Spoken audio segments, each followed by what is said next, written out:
Continuing on then with the same chapter, on page 53, the instruction for stabilizing stillness is like an exhausted man taking a rest. The experiences that shamatha has dawned as vipassana include remaining unmoved from the nature that never arises, confidence in the true nature of reality, a total refinement of all senses and perceptions, a bliss ease permeating all parts of the physical body, and a feeling of breaking into laughter, true delight in the mind at all times. So there's a lightheartedness aspect to all of this. We can't take things too seriously. No doubt whatsoever that things don't exist and that mind cannot be bound by anything. So there can also be a feeling of having turned away from attachments. And then other types, such as never tiring of Dharma practice, the six senses being freed and unbound, and so forth. So continues on with that list, and then on the next page he lists further signs, so a long list of different applicable potential signs here. And then on top of page 55, bliss includes the two experiences of the physical bliss and the mental bliss. So physical bliss begins with bliss intermingled with emotions, and then bliss free from emotions. Head to toe, outside and inside. Mental bliss is the complete absence of mental uneasiness. Then the experience of clarity includes the clarity of the five senses and mental clarity. In terms of the five senses, he says we can be seeing the 10 signs, which are listed down here below: smoke, mirages, flames, fireflies, and so forth. These are similar to the signs that we see in the dying process, the dissolution of the body, the physical elements, and so forth. But this is a little bit longer list than that. And then seeing various types of sentient beings and shapes, hearing the sound of large drums or the voices of small insects, other kinds of beings, smelling the scents of devas, nagas, yakshas, and so forth, tasting numerous types of flavor, ambrosia, ordinary food and drink, and sensations of touch. Mental clarity can be experienced as what should be discarded, various remedies. Insights about the connection between intelligence, proliferation of thoughts, and outer and inner interdependence, brightness, lucidity, and an absence of deep sleep or mental dullness. A feeling of understanding everything, and other types of insights. So a good list of different things that can be indicators of our progress in practice. And then he talks about, at the beginning, non-thought is experienced as attention that stays where it is directed, then as gradual subsiding of thoughts until the attention remains wherever it is placed. At the end is a feeling as if every thought formation has quieted down.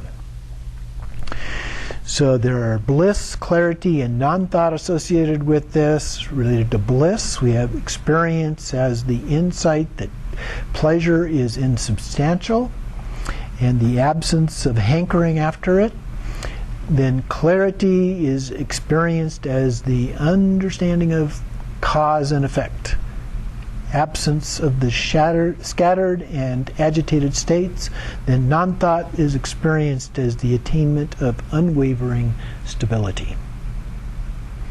So now we get to the fifth point here, related to conduct that possesses stability. And here there are 5 types of conduct that are addressed in the text.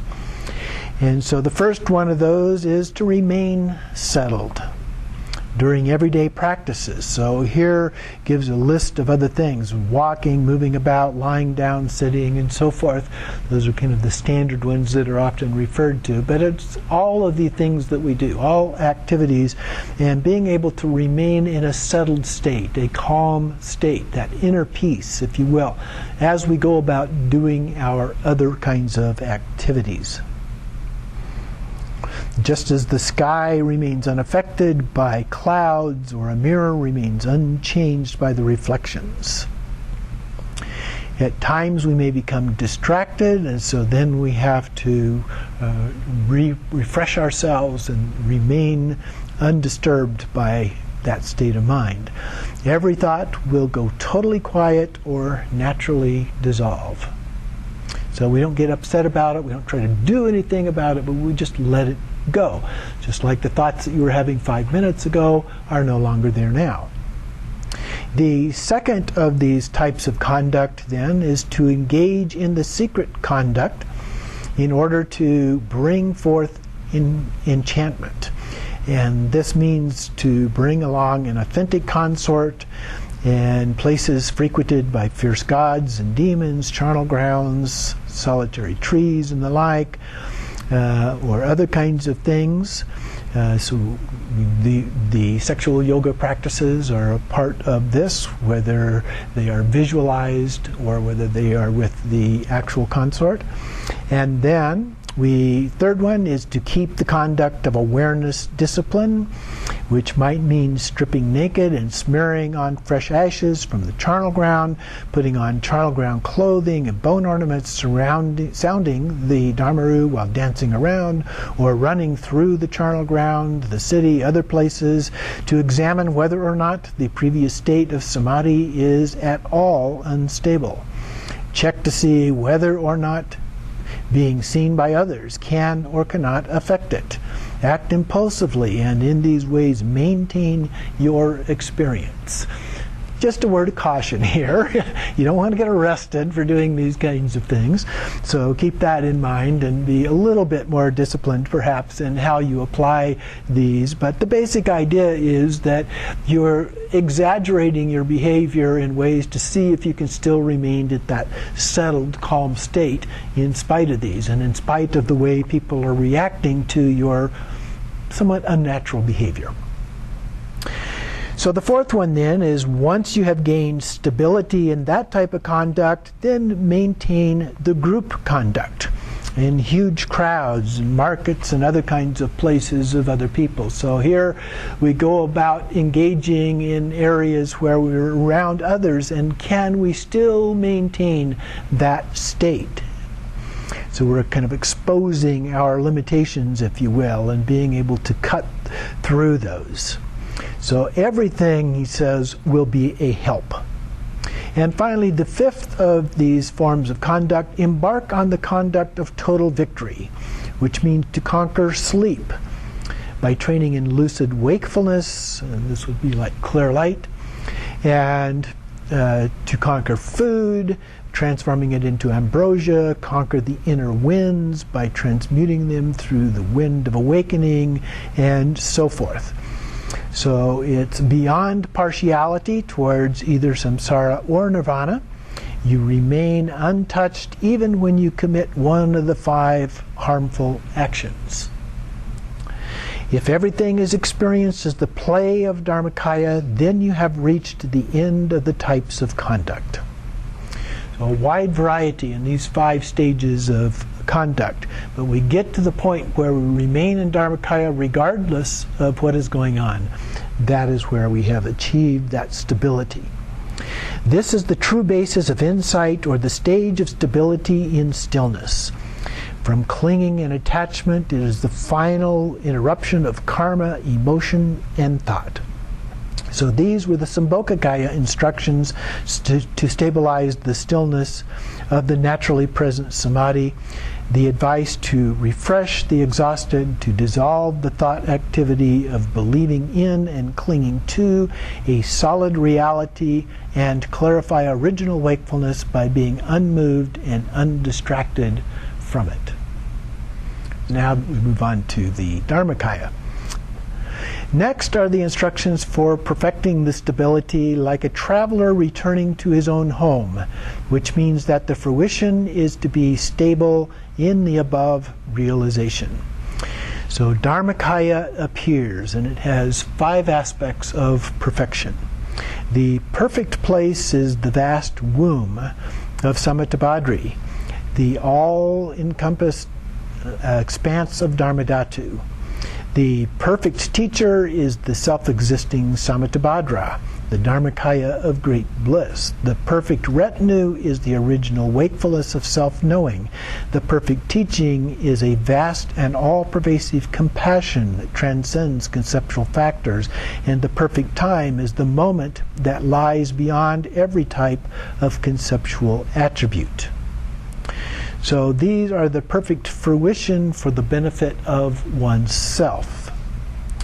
So the state of bliss lets the Sambhogakaya appear from its transmission and has 5 equivalents.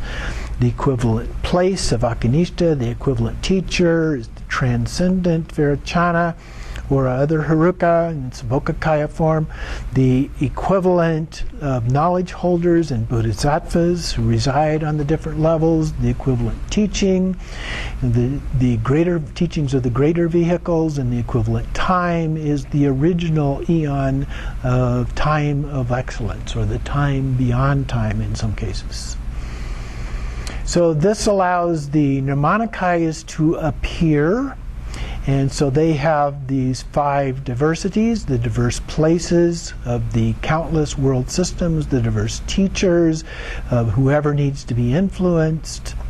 The diverse retinues are the 6 classes of sentient beings, the diverse teachings, the Dharma teachings that appear through the venues of the various vehicles. So these are all the perfect fruition that is for the benefit of others. Are these 3 kayas separate or not? In fact, they are not separate. They are the essence body, the Swabhavaka kaya. So we have these as a reflection that corresponds to the individual state of mind. On the last page, 61 here, after realization, the state of mind of the Buddhas of the 3 times, the minds of the sentient beings of the 3 realms, and the insight of the yogis are all one within the sphere of this realization. These were the Dharmakaya instructions in the nature of mind that, in essence, free from conceptual attributes and beyond every type of construct. Samaya. So